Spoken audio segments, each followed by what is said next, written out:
The last crusade awaits, the most lonely and bitter. Brave warrior sets off in a funeral ship. Sacred ritual ended with a farewell song. Holy flame destroyed all earthly ties. The gods wait in their chambers, but short paths are not meant for the brave. Dark demons, ancient lords of deceit, abducted the soul floating quietly towards Asgard.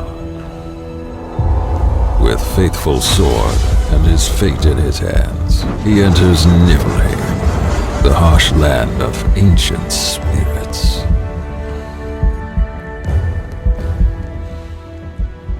nextleveltaken here with your review of Niffleheim for Xbox One, PS4, and Nintendo Switch. This is the Xbox One version.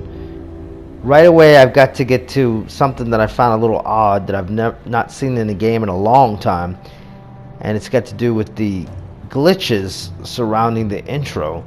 It stutters a bit, and this is just a video, so I'm not sure why this is stuttering at all, but it's just a little jarring.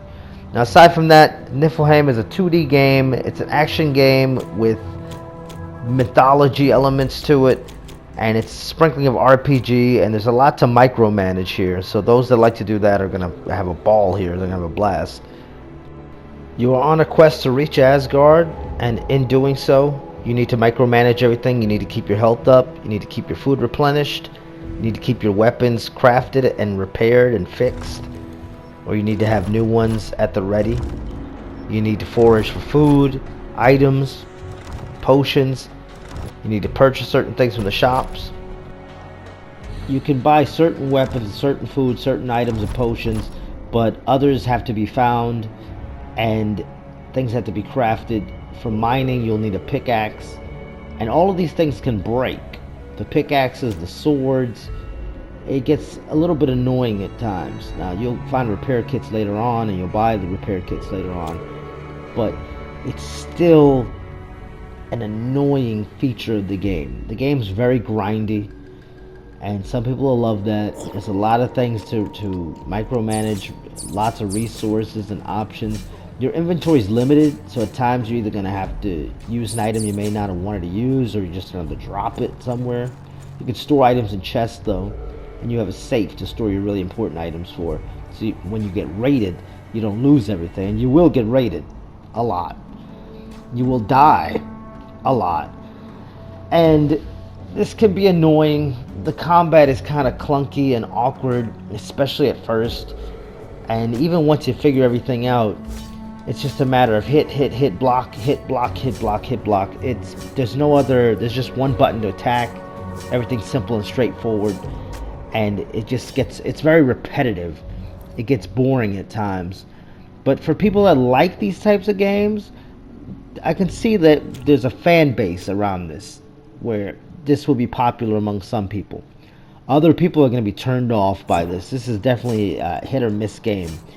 One of the better strategies, not with the bosses, but with some of the enemies like the boars and things and the wolves, are just to hit them with arrows, assuming you have arrows, assuming you have a bow.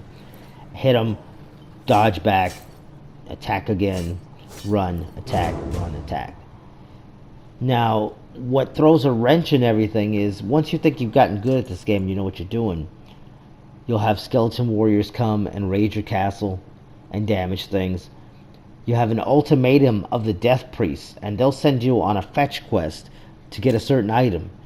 And to get that item, you need to craft other items, to craft other items, to craft other items, to get the one item that you need for them. And it's just annoying. Like, the only thing that was keep holding me back was the fact that I didn't have boar meat.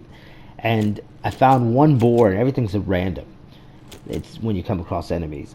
I found one boar. I couldn't find the second one in time. I had a 24-minute timer. And eventually, the castle got destroyed. It's just annoying. When you die, you come back with less HP. And there's no reward mechanic for dying, you will die a lot. As I said, you need to keep your health up. You need to keep fed as well. These are two separate mechanics. And certain things that you eat will harm you, will harm your health. There's potions and things that'll help you. There's weapons that you can buy, armor that you can buy. You can find things in chests. The PC version had an online mechanic to this. This one does not seem to have that. You can only play against the AI. You've got bots that you can play against. You don't have to play against bots. It just makes it a lot more difficult, and the game's already difficult and grindy enough as it is. And some people that are up for a challenge might appreciate this. I got annoyed immensely.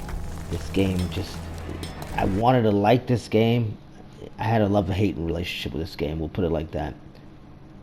Just finding certain things, not knowing where to find certain things, certain items showing up at random, going through these large, long dungeons, and just everything's repetitive. You go from one floor, you can go from floor 1 all the way down to floor 8, but if you've seen one floor, you've seen pretty much all of the floors. There are different layouts and things, but it's just all monotonous.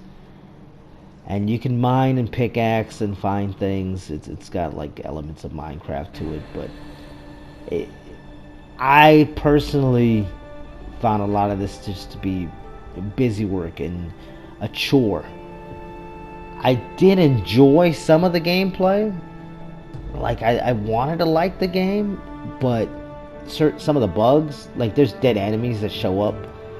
They don't hurt you or anything, but it's just... it's odd that they couldn't clean some of that up. If they would polish some of this, fix some of the bugs, then I would definitely give the game a higher rating, a higher score. You'll have to improve your castle, aka your base, and in doing so you'll have to chop down trees, you'll have to find items, you'll have to search chests, you'll have to beat bosses, you'll have to build and craft, and as you get better, you get more things that you can build and craft with, and you can create chicken coop and get eggs and certain things that'll help you later on. You can have workshops going on where you create things where you can make your own food, your own potions, your own weapons. The better you get, the more the game becomes fun, but it's still a challenge, especially with the quests where these creatures just come in and destroy everything that you worked hard on, and they'll loot and pillage the things in your chest. The only thing that's really safe is the stuff that you keep in the safe. Now, the gameplay can get a little bit repetitive. It's a little bit monotonous at times. When you die, you have to go and reclaim your soul back, and you're going to die a lot. Now, when you come back, you might have less HP. The game is very grindy. It's a lot of grinding involved. It's a slow-paced game. It's not for everybody. Some people will get a kick out of this game. I'm not one of those people, though.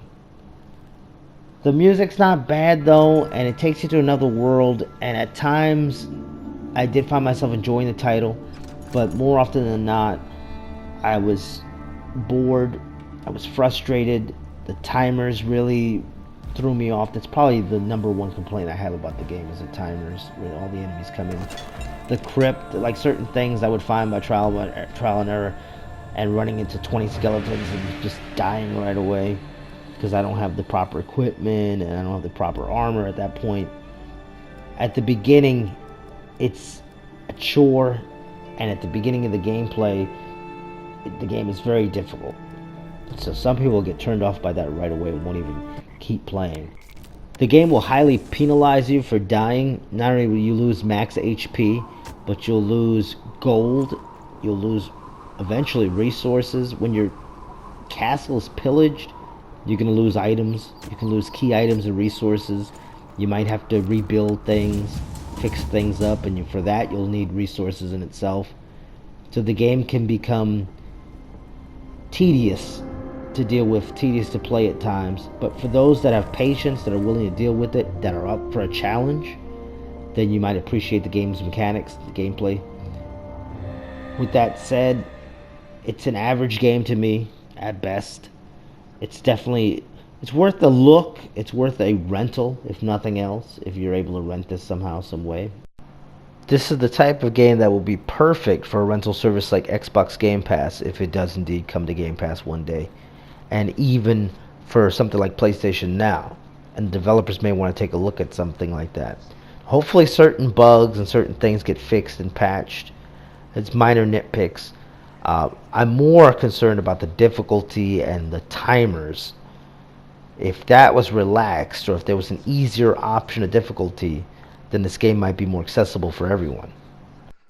I don't rate games based off of patches and bug fixes. I rate games based on the gameplay, what was presented to me right now, what I played, the actual game.